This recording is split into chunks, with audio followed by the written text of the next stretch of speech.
എന്നാൽ 3 ദിവസം ശക്തമായ പനി ഉള്ളപ്പോൾ തന്നെ ടെസ്റ്റ് ചെയ്താൽ കണ്ടുപിടിക്കാവുന്ന ഒരു അസുഖമാണ് ഡെങ്കു ഫീവർ.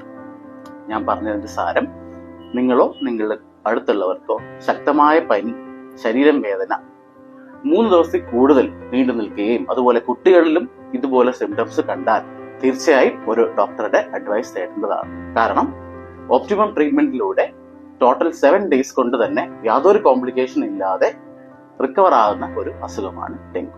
ഡെങ്കു ഫീവർ വളരെ എളുപ്പം ഡയഗ്നോസ് ചെയ്യാൻ പറ്റുന്ന ഒരു അസുഖമാണ്.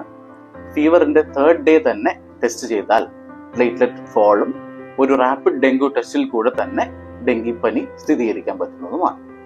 ട്രീറ്റ്മെന്റ് എടുത്താൽ ഉടനെ തന്നെ 7 മുതൽ 8 ദിവസത്തിനുള്ളിൽ തന്നെ ഡെങ്കുവിൽ നിന്ന് ഫുള്ളും റിക്കവറി ഉണ്ടാവും.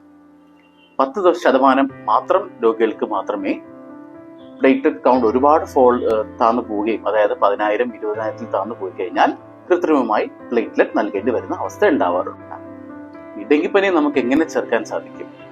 വീട്ടിൽ കൊതുക് ഉണ്ടാവുന്ന അവസ്ഥ വരുത്തരുത്. അതാണ് നമ്മൾ ആദ്യമേ ചെയ്യേണ്ടത്. അതായത് മോസ്കിറ്റോ നെറ്റ്സ് ഉപയോഗിക്കുക, ലോങ് സ്ലീവ് ഉടുപ്പുകൾ ഉപയോഗിക്കുക, അതുപോലെ തന്നെ മോസ്കിറ്റോ റിപ്പല്ലൻസ് യൂസ് ചെയ്ത് നമ്മൾ കൊതുകിനെ ചെറുക്കാൻ പറ്റും. അതുപോലെ തന്നെ മോസ്കിറ്റോ ബ്രീഡിംഗ് സ്ഥലങ്ങൾ, കെട്ടിക്കിടക്കുന്ന വെള്ളം, പറമ്പിൽ കുപ്പികൾ, ചെറിയ ചെറിയ വാട്ടർ സോഴ്സസ്, ഈ സോഴ്സസ് ഒക്കെ നമ്മൾ നശിപ്പിച്ചാൽ